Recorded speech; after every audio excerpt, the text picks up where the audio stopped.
News చూస్తున్నాం.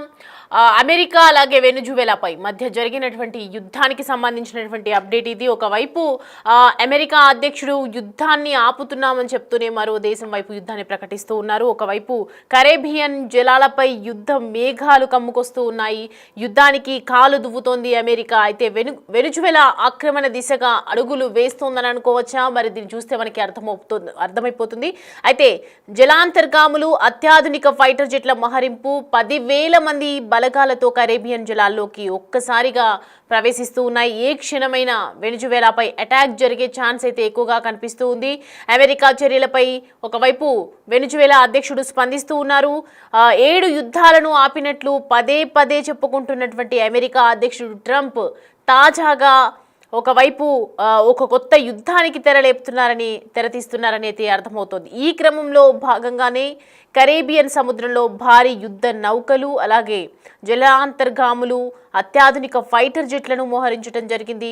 ప్రపంచంలోనే అత్యధిక చమురు నిల్వలను ఉన్నటువంటి దేశం చుట్టూ ఇవి సమయం కోసం ఎదురు చూస్తూ కాచుకు కూర్చున్నాయని చెప్పొచ్చు. అయితే దీంతో కరేబియన్ జలాలపై ఒకవైపు యుద్ధ మేఘాలు కమ్ముకొస్తూ ఉన్నాయి. ఏ క్షణమైన అమెరికా దళాలు వెనుజువేలాపై చొరబడచ్చని ఒకవైపు ప్రచారం జరుగుతుంది.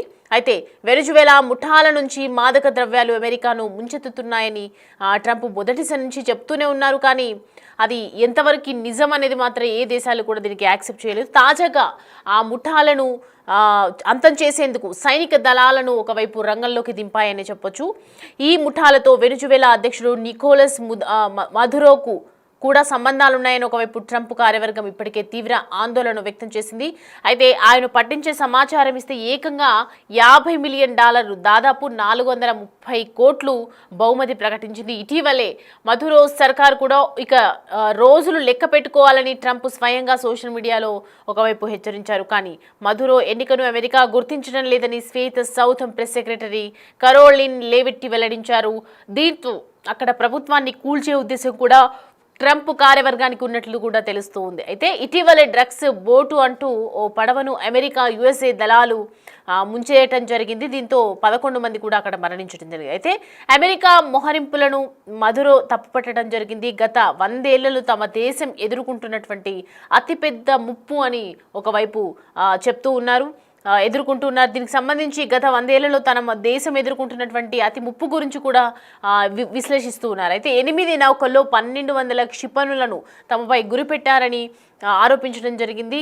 అయితే వెనుజువేలా నుంచి మాదక ద్రవ్యాల ముఠాలు పనిచేస్తున్నాయని చెప్పినటువంటి ట్రంప్ ఆరోపణలు వాస్తవమే. దళాలకు దొరికినప్పుడు కూడా ఇటు సముద్రంలో పారబోసే కొకైన్ దెబ్బకు కూడా అక్కడి షార్క్ చేపల్లో కూడా దాని ఆనవాళ్ళు ఉంటున్నాయంటే అక్రమ రవాణా స్థాయిని మనం ఒక్కసారిగా అర్థం చేసుకోవచ్చు. కానీ డ్రగ్స్ను సముద్రంలో పట్టుకొని ఇటు నిందితులను అరెస్టు చేయడానికి ఇంత భారీ సంఖ్యలో యుద్ధ నౌకలు, అలాగే ఫైటర్ జెట్లు అవసరమా అన్నదే ఇప్పుడు ఉన్నటువంటి సందేహానికి గురి చేస్తున్నటువంటి సందేహాస్పదం అనే చెప్పొచ్చు. అయితే వాస్తవానికే ప్రపంచంలోనే అతిపెద్ద చమురు నిల్వలు వెనుజువేలాలో ఉన్నట్లు నిర్ధారణ అయ్యింది ఒకవైపు. కానీ statistical review of world energy లెక్కల ప్రకారం చూసుకుంటే 2021 నాటికి ఈ దేశంలో 48,000 మిలియన్ టన్నుల చమురును కూడా గుర్తించడం జరిగింది. ఇది సౌదీలో నిల్వల కంటే అధికమని చెప్పొచ్చు.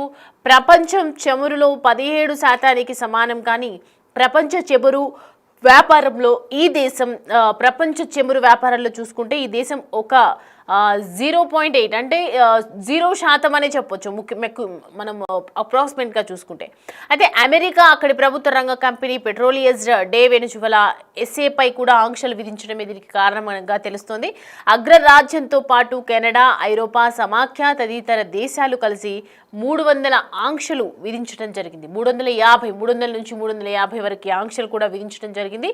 ట్రంప్ తొలిసారి అధికారంలోకి వచ్చినప్పుడు వెనుజువేలాలో చమురు రిజర్వులను అమెరికా ఒకవైపు స్వాధీనం చేసుకోవాలని కూడా చెప్పడం జరిగింది. 2017లో ఓ ఇంటెలిజెన్స్ బ్రీఫింగ్ సందర్భంగా ఆయన మాట్లాడుతూ వెనుజువేలాపై ఎందుకు యుద్ధం చేయడం లేదని ప్రశ్నించారు.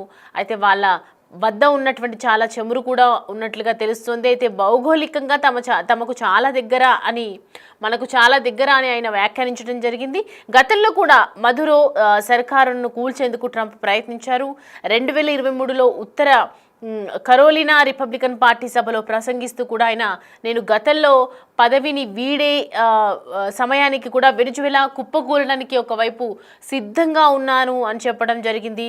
మేము దానిని ఆక్రమించుకునే వాళ్ళం, కానీ దాని చెమురు మొత్తాన్ని తీసుకునే వాళ్ళం, ఇప్పుడు దాని నుంచే చెమురు కొంటున్నామని ఒకవైపు పేర్కొన్నారు. ట్రంప్ మనసులో ఈ ఆలోచన ఎప్పటి నుంచో ఉందనే దానికి నిదర్శనంగా మారిందని చెప్పొచ్చు. అప్పట్లో America NSA HR make master సహా పలువురు మంత్రులు కూడా ట్రంప్ ఆలోచనను వ్యతిరేకించడం జరిగింది. మరి ఎక్కడికి వెళ్తుంది ఇప్పుడు దానికి సంబంధించి చెమురుకు సంబంధించి ఒక కొలిక్కి వస్తారా వెనుజువేలా? ఎందుకంటే ప్రపంచంలో జరుగుతున్నటువంటి ప్రతి ఒక్క యుద్ధంలో కూడా ట్రంప్ దాన్ని ఈక్వల్గా చేసే ప్రయత్నం నేను చేస్తున్నాను, అంటే వారిద్దరి మధ్య ఉన్నటువంటి యుద్ధాన్ని నేను ఆపుతున్నాను అని చెప్తూ ఉంటారు. కానీ ఇప్పుడు ప్రజెంట్ అయితే ఒక చెమురుకు సంబంధించి యుద్ధ ప్రాతిపదికన వెల్లడించడం, ఒకవైపు యుద్ధానికి సంబంధించి అన్ని దేశాలకు కూడా నేను ఫైనాన్షియల్గా నష్టం వస్తుందని చెప్పి ఇబ్బందులకు గురవుతారని చెప్పి ఒకవైపు హెచ్చరిస్తూ వాళ్ళని మీడియేటర్గా ఉండి నేను వాళ్ళకు మధ్యలో జరిగినటువంటి గొడవను సమన్యాయంగా సమకాలికంగా తీర్చిదిద్దుతున్నానని చెప్తూ ఉన్నటువంటి ట్రంప్ మరి ఈసారి వెనుజువేలాపై ఒకవైపు దాడికి గురి చేస్తున్నారు, ఒక రంగాన్ని సిద్ధం చేసుకున్నారు, ఆర్మీని కూడా సిద్ధం చేసుకున్నట్లుగా అర్థమవుతుంది. ఒకవైపు యుద్ధ నౌకలు వదులుతున్నారు, మనం చూడొచ్చు మేఘాల్లో ఉన్నటువంటి ఫైటర్ జెట్స్కి సంబంధించినటువంటి విజువల్స్ అవి. సో ప్రజెంట్ అయితే ట్రంప్ నిర్ణయాన్ని తప్పుపట్టినటువంటి ముదరోకి సంబంధించి కూడా మనము దానికి సంబంధించి కూడా వెనుజువేలాలో ప్రపంచంలోని అత్యధిక చెమురు నిల్వలపై అమెరికా ఎప్పటి నుంచో ఒకవైపు కన్ను వేస్తోంది. మరి వెనుజువేలాను కూడా ప్రజెంట్ అయితే ఇప్పటికీ ఒకవైపు స్వాధీనం చేసుకున్నట్లు కూడా కనిపిస్తోంది. మరి కరేబియన్ జలాలపై ఇటు ఒకవైపు అయితే యుద్ధ మేఘాలు కమ్ముకొస్తూ ఉన్నాయి. చేసుకోవాల్సినటువంటి పలుమార్లు ఉండేదని కూడా కొన్ని వ్యాఖ్యలు ఏదైతే చేశారో దానికి సంబంధించి ఎప్పటి నుంచో దాని మీద ఉన్నటువంటి కన్నుంది కాబట్టి ఎప్పటి నుంచో దీనికి సంబంధించి ప్లాన్ చేస్తున్నారు కాబట్టి మరి వెనుజువేలాలో సర్కారును కూల్చేందుకు కూడా ఒకవైపు చర్యలు చేపడతారు. అమెరికాలో